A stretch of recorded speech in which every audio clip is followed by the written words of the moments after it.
झांसी में पर्यटन बढ़ाने के उद्देश्य से प्रदेश सरकार किलों और गढ़ियों के पुनरुत्थान का प्रयास कर रही है। खासतौर से बुंदेलखंड के किलों को गढ़ियों में पर्यटन की संभावनाओं को देखते हुए यहाँ ध्यान केंद्रित किया जा रहा है। इसकी चर्चा प्रधानमंत्री नरेंद्र मोदी अपने भाषण में कर चुके हैं, जबकि प्रदेश के मुखिया योगी आदित्यनाथ भी खासतौर से बुंदेलखंड में पर्यटन बढ़ाने हेतु उत्साहित है। इस क्रम में कई किलों को प्रदेश सरकार द्वारा बजट आवंटित किया गया। टहरौली के किले को 3 करोड़ रुपए का बजट निर्धारित कर दिया गया, जबकि यहाँ के विकास के लिए 20 करोड़ रुपए का प्रस्ताव भेजा गया था। सामाजिक कार्यकर्ता आशीष उपाध्याय ने बताया कि टहरौली किला विशाल क्षेत्रफल में फैला हुआ है, ऐतिहासिक किला है। इसके संरक्षण हेतु कई वर्षों से प्रयास किया जा रहा है। उन्होंने बताया कि राज्य मंत्री हरगोविंद कुशवाहा, क्षेत्रीय पुरातत्व अधिकारी डॉक्टर एस.के. सिंह, पन्नालाल असर, इतिहासकार राम प्रकाश गुप्ता द्वारा भी इसके संरक्षण हेतु प्रयास किया गया था। टहरौली किले को 3 करोड़ रुपए का बजट मिलने पर क्षेत्र की जनता ने हर्ष व्यक्त किया। आशीष जी, उत्तर प्रदेश सरकार के द्वारा टहरौली किले के लिए जो बजट विकास के लिए दिया गया है, उसके बारे में आप क्या कहना चाहते हैं?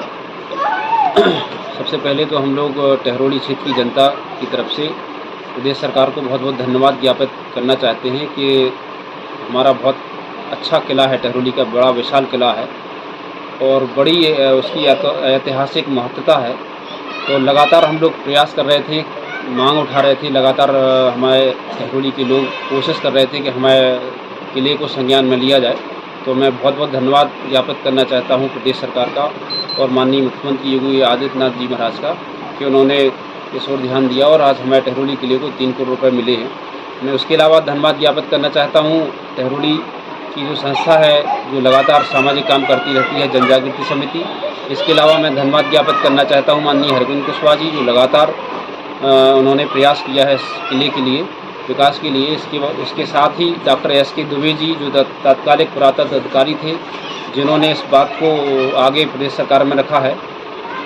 इसके अलावा पन्नालाल असर जी, राम प्रकाश गुप्ता जी, इन लोगों ने भी टहरौली किले के लिए प्रयास किया है और लगातार जो पिछले कुछ वर्षों से तत्कालीन जिलाधिकारी महोदय, चाहे अभी के हों या इसके पहले की भी, उन लोगों ने भी प्रयास किया है टहरौली किले के बारे में। उनने भी शासन को चिट्ठी पत्री भेजी है कि इस किले का संज्ञान लिया जाए। सर क्या 3 करोड़ में टहरौली किले का विकास हो जाएगा? अब ये तो हाँ, हालांकि टहरौली का बड़ा विशाल और बहुत बड़े क्षेत्रफल में ये किला बना हुआ है, लेकिन अब हम लोग तो उम्मीद ही कर सकते हैं कि आगे और भी इसके लिए कुछ बजट मिलेगा।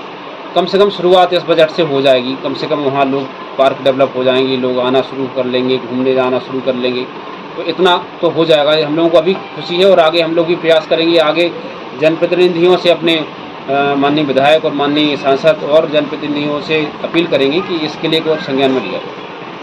प्रदेश सरकार द्वारा किले के विकास के लिए जो बजट पास हुआ है, उसके लिए आप क्या कहना चाहते हैं? देखिए, मैं ग्राम बंगरा बंगरी से हूँ, जो टहरौली तहसील के ही अंतर्गत आता है, और मैं बंगरा बंगरी से रवि नायक हूँ।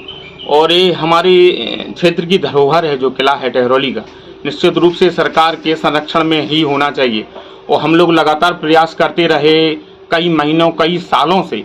उसके परिणाम ये हुआ उसका कि सार्थक पहल की है सरकार ने। हम 3 करोड़ जरूर रुपए दिए हैं, लेकिन इससे थोड़ा सा संरक्षण मिलेगा। किले को संवरने में थोड़ा सा जो राशि मिली है, और थोड़ी सी ही राशि में भले ही सही, लेकिन एक प्रयास जरूर हम लोगों का जो रहा है, उस प्रयास के अंतर्गत जो रुपये मिले हैं, निश्चित रूप से हमारे लिए बहुत सुखद हैं और बहुत अच्छा काम करेंगे आने वाले वर्षों के लिए। उससे क्या है कि संरक्षण जब किले का होगा तो वहाँ हम लोग जाएंगे और लोग जाएंगे, क्षेत्रवासी जाएंगे, और हमारे क्षेत्र का विकास के क्रम में ये अच्छा प्रयास है सरकार का। उसकी बहुत बहुत भूरी भूरी प्रशंसा करना चाहता हूँ।